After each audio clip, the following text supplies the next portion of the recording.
This video is brought to you by Devout Decals, makers of reusable Catholic art for your home altar, your bedroom, and your home classroom. I have for you today the first vision of Blessed Mary of Agreda, our first interaction with our Lord and with Our Lady, where we learn of our Lord's desire that all people will honor his mother, and in so doing, she will be a great portal for graces for us overcoming the sins in our life. Blessed Mary of Agreda had a great many visions, and this is but the first, and some of them are apocalyptic in nature, and we will get to those in due time. But for now, let us learn from one of the modern mystics of the Church of the great graces that come through intercession of the Blessed Virgin Mary in this month of Mary. On Christ and Our Lady as being the highest of all beings, as well as the creation of the angels. A vision of Blessed Mary of Agreda. I confess to thee and magnify thee, King Most High, that in thy exalted majesty thou hast hidden these high mysteries from the wise and from the teachers, and in thy condescension hast revealed them to me, the most insignificant and useless servant of thy church, in order that thou mayest be the most admitted as the omnipotent author of this history, in proportion as its instrument is despicable and weak.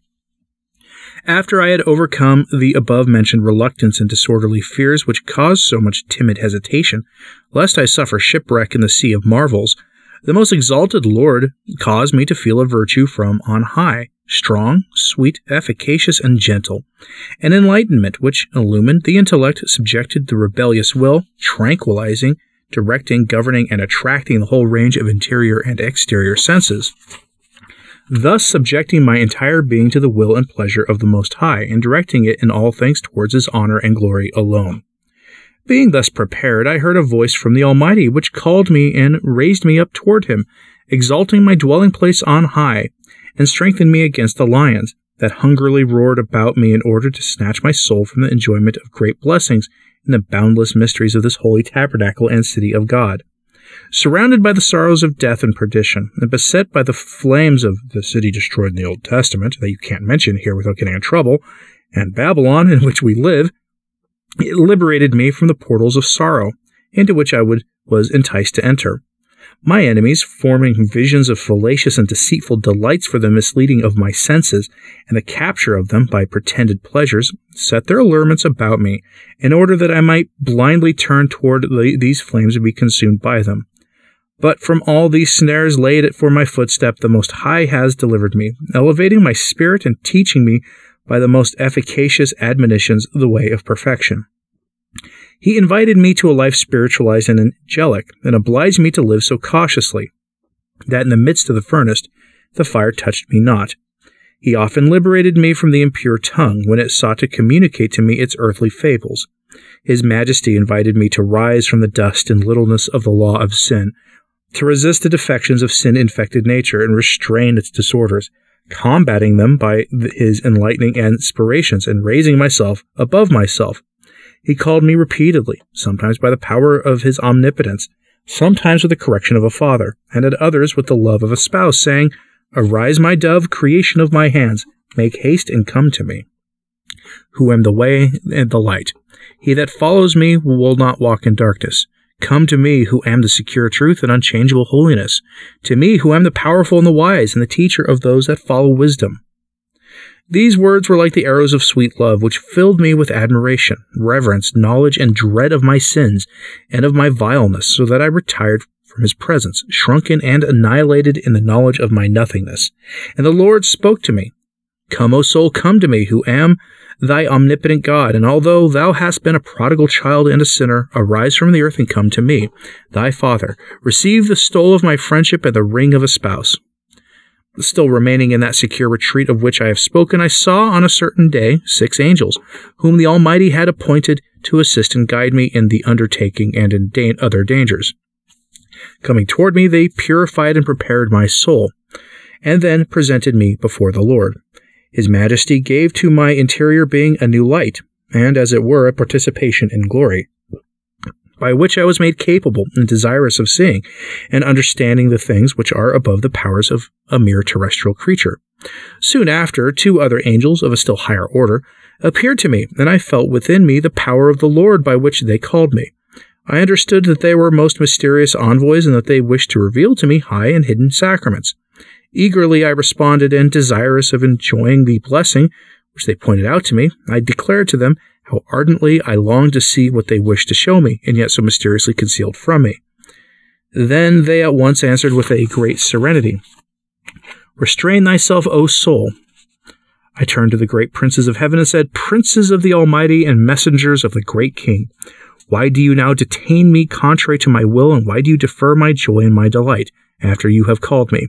What force is this of yours, and what power which calls me, fills me with fervor, which allures and yet detains me, which attracts me to follow after the odor of my beloved Lord and of his ointments, and yet restrains me with strong bonds?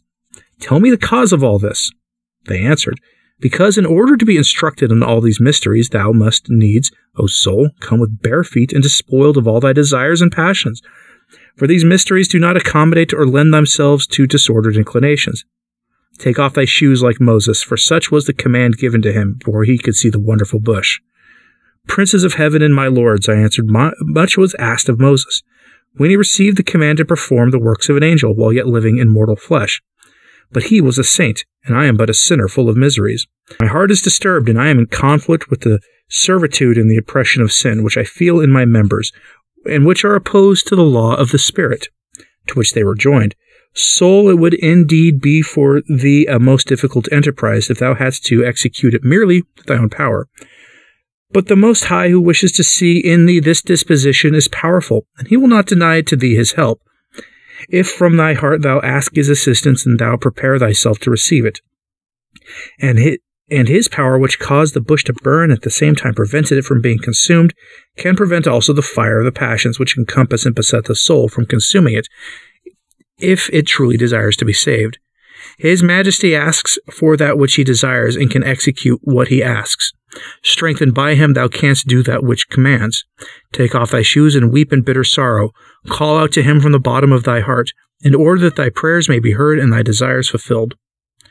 Presently I saw a most precious veil covering a treasure, and my heart burned with desire to see it raised, and to look upon the sacred mystery which I understood was hidden beneath. My desire was answered in the following manner: "Obey, O soul, in what was enjoined and commanded thee.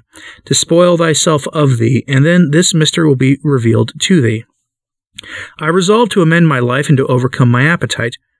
I sighed and wept with many aspirations from my inmost soul for the manifestation of this blessing.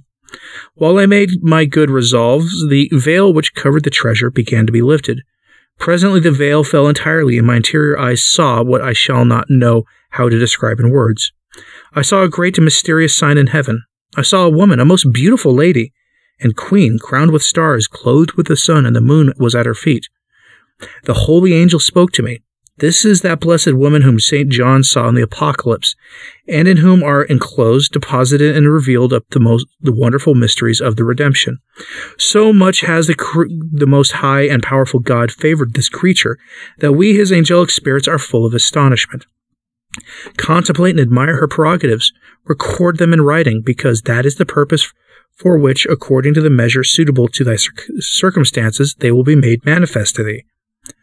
I was made to see such wonders that the greatest of them took away my speech, and my admiration of them suspended my other faculties. Nor do I think that all the created things in the mortal life will ever comprehend them, as will appear in the sequel of my discourse. On another day, while my soul sweetly tarried in the aforesaid habitation, I heard a voice from the Most High saying, "My spouse, I desire that thou rouse thyself in earnest to seek me, and to love me with fervor, that thou make thy life more angelic than human, and that thou forget entirely the terrestrial affairs. I wish to raise thee as one that is poor from the dust, and as one full of need from the dunghill, so that while I exalt thee, thou mayst humiliate thyself, and the nard of thy sweet odor may remain in my presence. Knowing thy own misery, be thou convinced from the bottom of thy heart that thou meritest for thyself only tribulation and humiliation. Consider my greatness and thy littleness. Remember that I am just and holy. I deal with thee considerately, making use rather of my mercy and not chastising thee as thou deservest. strive to build upon this foundation of humility all the other virtues in order to fulfill my wishes. I appoint my Virgin Mother to teach, correct, and reprehend thee. She will spur thee onward and accompany thy footsteps according to thy liking and pleasure. While the Most High spoke to me, the Queen stood near by, and the heavenly princess disdained not to accept the office which His Majesty assigned to her. She accepted it benignly and said to me, My daughter, I desire that thou be my disciple and my companion, and I will be thy teacher. But remember that thou must obey me courageously, and from this day on no vestige of a daughter of Adam must be found in thee. My conduct and my works during my pilgrimage on earth, and the wonders which the arm of the Almighty wrought through me, shall be the mirror and model of thy life. I prostrated myself before the throne of the King and Queen of the universe, and I offered to obey her in all things. I gave thanks to the Highest for the favor, which He, so much in excess of my merits, conferred upon me in order to give me such a guide and protectress. Into her hands I renewed the vows of my profession. I offered myself to her and proposed to work anew at the amendment of my life. Again the Lord spoke to me. Behold and see. Turning, I saw a most beautiful lady with many rungs. Around it were many angels, and a great number of them were ascending and descending upon it. His Majesty said to me, This is the mysterious ladder of Jacob, the house of God and the portal of heaven. If thou wilt earnestly strive to live irreprehensible in my eyes, thou wilt ascend upon it to me. This promise incited my desires, set my will aflame, and enraptured my spirit. With many tears I grieved that I should be a burden to myself and my sinfulness. I sighed for the end of my captivity and longed to arrive where there would be no obstacle to my love. In this anxiety I passed some days, trying to reform my life. I again made a general confession and corrected some of my imperfections. The vision of the ladder continued without intermission, but it was not explained to me. I made many promises to the Lord and proposed to free myself from all terrestrial things and to reserve the powers of my will entirely for His love, without allowing it to incline toward any creature, be it ever so small or unsuspicious. I repudiated all visible and sensible things. Having passed some days in these affections and sentiments, I was informed by the Most High that the ladder signified the life of the Most Holy Virgin, its virtues and sacraments. His Majesty said to me, I desire, my spouse, that thou ascend this stair of Jacob and enter through this door of heaven, to acquire the knowledge of my attributes and occupy thyself in the contemplation of my divinity. Arise then and walk, ascend, be it to me. These angels which surround it and accompany it are those I appointed as the guardians of Mary, as the defenders and sentinels of the citadel of Sion. Consider her attentively, and meditating on her virtues, seek to imitate them. And it seemed to me then that I ascended the ladder, and that I recognized the great wonders and ineffable prodigies of the Lord in a mere creature, in the greatest sanctity and perfection of virtue ever worked by the arm of the Almighty. At the top of the ladder I saw the Lord of hosts and the Queen of all creation. They commanded me to glorify, exalt, and praise Him on account of these great mysteries, and to write down so much of them as I might bring myself to understand. The exalted and high Lord gave me a law, written not only on tablets, as He gave to Moses, but one wrought by His omnipotent finger in order that it might be studied and observed. He moved my will so that in her presence I promised to overcome my repugnance, and with her assistance to set about writing her history, paying attention to three things. First, to remember that the creature must ever seek to acknowledge the profound reverence due to God, and to abase itself in proportion to the condescension of His Majesty toward men, and that the effect of greater favors and benefits must be a greater fear, reverence, attention, and humility. Secondly, to be ever mindful of the obligation of all men who are so forgetful of their own salvation to consider and learn what they owe to the Queen and Mother of Piety, on account of the part assumed by her in the redemption. To think of the love and reverence which she showed to God, and the honor in which we are to hold this great lady. Thirdly, to be willing to have my spiritual director, and if necessary the whole world, find out my littleness and vileness, and the small returns which I make for what I receive. To these my protestations the Most Holy Virgin answered, My daughter, the world stands much in need of this doctrine, for it does not know, nor does it practice, the reverence due to the Lord Omnipotent. On account of this ignorance His justice is provoked to afflict and humiliate men. They are sunken in their carelessness and filled with darkness, not knowing how to seek relief or attain to the light. This, however, is justly their lot, since they fail in the reverence and fear which they ought to have. Besides this, the Most High and the Queen gave me many other instructions in order to make clear to me their will in regard to this work. It seemed to me temerity and want of charity toward myself to reject the instruction which she had promised me for narrating the course of her most holy life. It seemed equally improper to put off the writing of it, since the Most High had intimated this as the fitting and opportune time, saying to me in this regard, "My daughter, when I sent my only begotten, the world, with the exception of the few souls that serve me, was in worse condition than it ever had been since its beginning. For human nature is so imperfect that it does not subject itself to the interior guidance of my light, and the fulfillment of the precepts of my ministers by sacrificing its own judgment and following me, who am the way, the truth, and the life. And by carefully observing my commandments in order to not lose my friendship, it will presently fall into the abyss of darkness and innumerable miseries until it arrives at obstinacy and sin. From the creation and sin of the first man until I gave the law to Moses, men governed themselves according to their own inclinations and fell into many errors and sins. After having received the law, they again committed sin by not obeying it. And thus they lived on, separating themselves more and more from truth and light, arriving at the state of complete forgetfulness. In fatherly love I sent them eternal salvation and a remedy for the incurable infirmities of human nature, thus justifying my cause. And just as I then chose the opportune time for the greater manifestation of my mercy, so I now select this time for showing toward them another very great favor. For now the hour has come and the opportune time to let men know the just cause of my anger, and they are now greatly charged and convinced of their guilt. Now I will make manifest my indignation and exercise my justice and equity. I will show how well justified is my cause. In order that this may come to pass more speedily, because it is now time that my mercy show itself more openly and better, and because my love must not be idle, I will offer to them an opportune remedy, if they will but make use of it for returning again to my favor. Now at this hour when the world has arrived at so unfortunate a pass, and when through the Word has become incarnate, mortals are more careless of their weal and seek it less.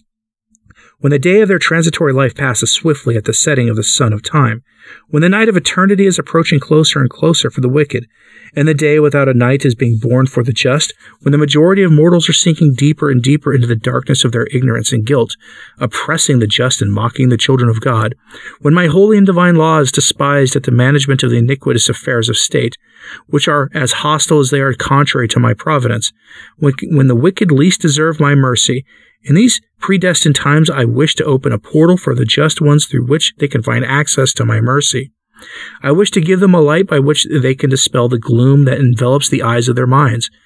I wish to furnish them a suitable remedy for restoring them to my grace. Happy they who find it, and blessed they who shall appreciate its value. Rich they who shall come upon this treasure, and blessed and very wise those who shall search into and shall understand its marvels and hidden mysteries. I desire to make known to mortals how much intercession of her is worth, who brought restoration of life by giving mortal existence to the immortal God. As recompense, I desire that they look upon the wonders wrought by my mighty arm in that pure creature as upon a mirror by which they can estimate their own ingratitude. I wish to make known to them much of that which, according to my high judgment, is still hidden concerning the Mother of the Word.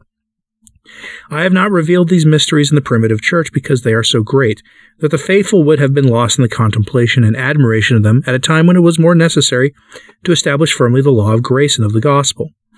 Although all mysteries of religion are in perfect harmony with each other, yet human ignorance might suffer recoil and doubt at their magnitude, when faith in the incarnation and redemption and the precepts of the new law of the gospel were yet in their beginnings.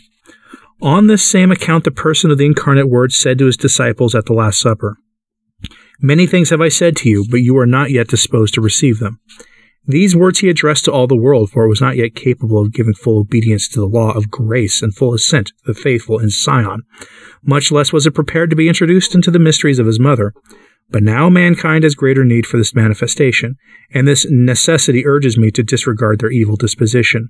And if men would now seek to please me by reverencing, believing and studying the wonders which are intimately connected with this mother of piety, and if they would all begin to solicit her intercession from their whole heart, the world would find some relief. I will no longer withhold from men this mystical city of refuge. Describe and to delineate to them as far as thy shortcomings allow. I do not intend that thy descriptions and declarations of the life of the Blessed Virgin shall be mere opinions or contemplations, but reliable truth. They that have ears to hear, let them hear. Let those who thirst come to the living waters and leave the dried-out cisterns. Let those that are seeking for the light follow it to the end. Thus speaks the Lord God Almighty. These are the words of the Most High on the occasion before mentioned. Obedient to the authority which commands me, I will in the following chapter describe the manner in which I receive my information and enlightenment, and how I see the Lord. Thus, complying with his orders, I will explain once and for all the illuminations and the favors which are vouchsafed to me for this work, and to which I will refer in the sequel of this history. But that will have to wait for another time. That was the description of Blessed Mary of Agreda's first interaction with our Blessed Lord and with his mother. A fitting, I think, way of observing this Mother's Day. Speaking of Mother's Day, please call your mom, if you can, to spend some time with your families, and have a good day today. The times we live in, of course, always make us wonder if there will be another one. So please make the most of this day. And yes, there probably will be another one, but still, you never know. Let me know what you thought of this in the comments, please. Like and subscribe if you haven't. It does help, as does sharing this on social media. That helps a lot too. As always, pray for the church. I'm Anthony Stine. Ave Maria.